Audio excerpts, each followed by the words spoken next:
धर्मराज युधिष्ठिर ने कहा, हे भगवान, भाद्रपद शुक्ल एकादशी का क्या नाम है? इसकी विधि क्या है? इस व्रत को करने से क्या फल प्राप्त होता है? भगवान श्री कृष्ण ने कहा, हे राजन, अनेक पाप नष्ट करने वाली और स्वर्ग देने वाली उत्तम वामन एकादशी की कथा कहता हूँ। तुम इसे ध्यानपूर्वक सुनना। भाद्रपद शुक्ल एकादशी को परिवर्तनी एकादशी, जयंती एकादशी एवं वामन एकादशी भी कहते हैं। इस एकादशी की मात्र कथा सुनने से भी पाप नष्ट हो जाते हैं। इस जयंती एकादशी से पापियों के पाप नष्ट होकर उनका उद्धार होता है। जो कोई धर्मपरायण मनुष्य उस दिन मेरी पूजा करता है, वह मेरे और भी समीप आ जाता है। जिस मनुष्य ने भाद्रपद शुक्ल एकादशी का व्रत और पूजन किया, उसने ब्रह्मा, विष्णु, महेश सहित तीनों लोकों का पूजन किया। इसलिए यह एकादशी का व्रत अवश्य करना चाहिए। इस दिन भगवान विष्णु करवट लेते हैं, इसलिए इसको परिवर्तनी एकादशी कहते हैं।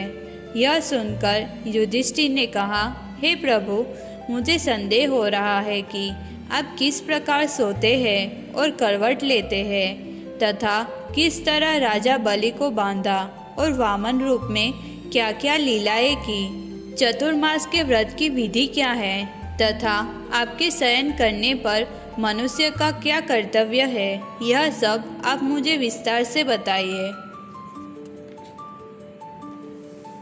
श्री कृष्ण भगवान ने कहा, हे राजन, अब तुम सब पापों को नष्ट करने वाली कथा का श्रवण करो। त्रेता युग में बलि नामक एक दैत्य था। वह मेरा परम भक्त था, सत्यवादी और ब्राह्मणों की सेवा करने वाला था। वह अपनी भक्ति के प्रभाव से स्वर्ग में इंद्र की जगह पर राज्य करने लगा। इस कारण सभी देवता एक होकर भगवान के पास गए और प्रार्थना करने लगे। अतः मैंने वामन रूप धारण करके राजा बलि को जीत लिया। तब युधिष्ठिर ने कहा, हे जनार्दन, आपने वामन रूप धारण करके उस महाबली दैत्य को किस प्रकार जीत लिया? श्री कृष्ण ने कहा, हे राजन, मैंने वामन रूप धारण करके राजा बलि से इस प्रकार याचना की, हे राजन, मुझे 3 पग भूमि दे दो, इससे तुम्हें तीनों लोकों के दान करने के समान फल मिलेगा।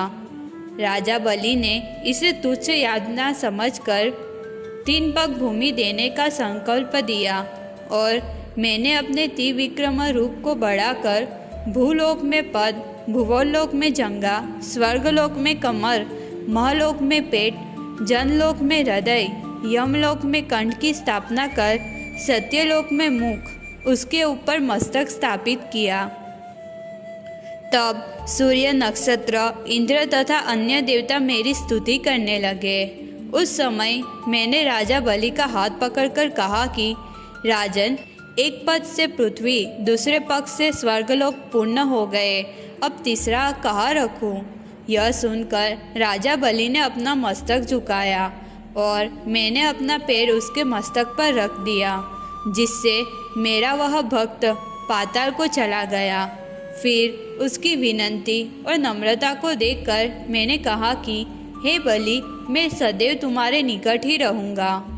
विरोचन पुत्र बलि के कहने पर भाद्रपद शुक्ल एकादशी के दिन बलि के आश्रम पर मेरी मूर्ति स्थापित हुई और दूसरी क्षीर सागर में शेषनाग के पृष्ठ पर हुई। हे राजन, इस एकादशी को भगवान शयन करते हुए करवट लेते हैं, इसलिए तीनों लोकों के स्वामी भगवान विष्णु का उस दिन पूजन करना चाहिए। इस दिन तांबा, चांदी, चावल और दही का दान करना उचित है। रात्रि को जागरण अवश्य करना चाहिए।